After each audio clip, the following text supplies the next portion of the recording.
Welcome to Superhero Spotlight. Today I will be covering another one of my favorite characters, Iron Fist. There have been a few different characters over the years to take up the Iron Fist mantle, but for today's video I'll be focusing on the first and my personal favorite, Danny Rand. His first appearance was in Marvel Premiere 15 from May 1974. The character was created by Roy Thomas and Gil Kane. By plunging his fist into the molten heart of the dragon Shao Lao the Undying, it infused the dragon's superhuman energy directly into Danny Rand. This, along with being trained by Li Kung the Thunderer, gave Rand the power of the Iron Fist. This allowed him to focus his chi to enhance his natural abilities to superhuman levels. His strength, speed, stamina, durability, agility, and reflexes were all intensified. He can also focus his chi inward to heal himself or others of grave injuries, as well as give himself psychic senses. And he can telepathically fuse his consciousness with another person.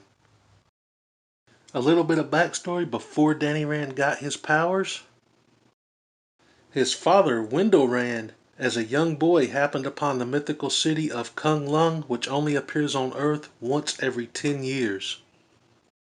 During his time in Kung Lung, Wendell saved the life of the city's ruler and was adopted as his son.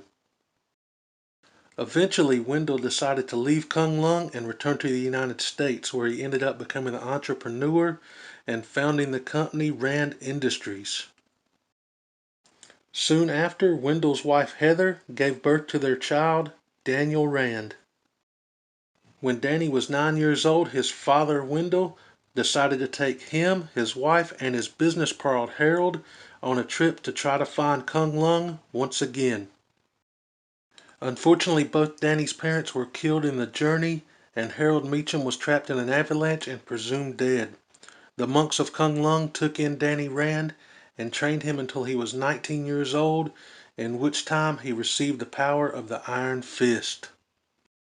Iron Fist is one of my all-time favorite characters, and unfortunately I feel like he is highly underrated because the Netflix show was a lot of people's very first experience to Iron Fist. It was the first time they ever saw him, and the majority hated the Netflix series.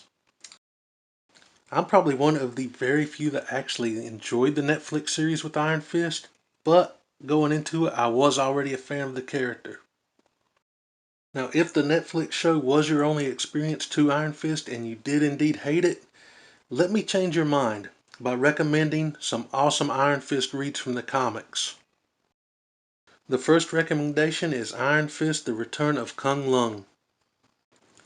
The next is Daredevil, the Devil Inside and Out. In this story, Danny Rand actually substitutes for Daredevil. And lastly, The Immortal Iron Fist by Ed Brubaker. This is an absolutely fantastic story. I highly recommend these reads. Put the Netflix show out of your head and give these comics a chance. Alright, that's it for this episode of Superhero Spotlight. I'll catch you guys this Friday for the next episode of Super Villain Spotlight. What did you say his power level is?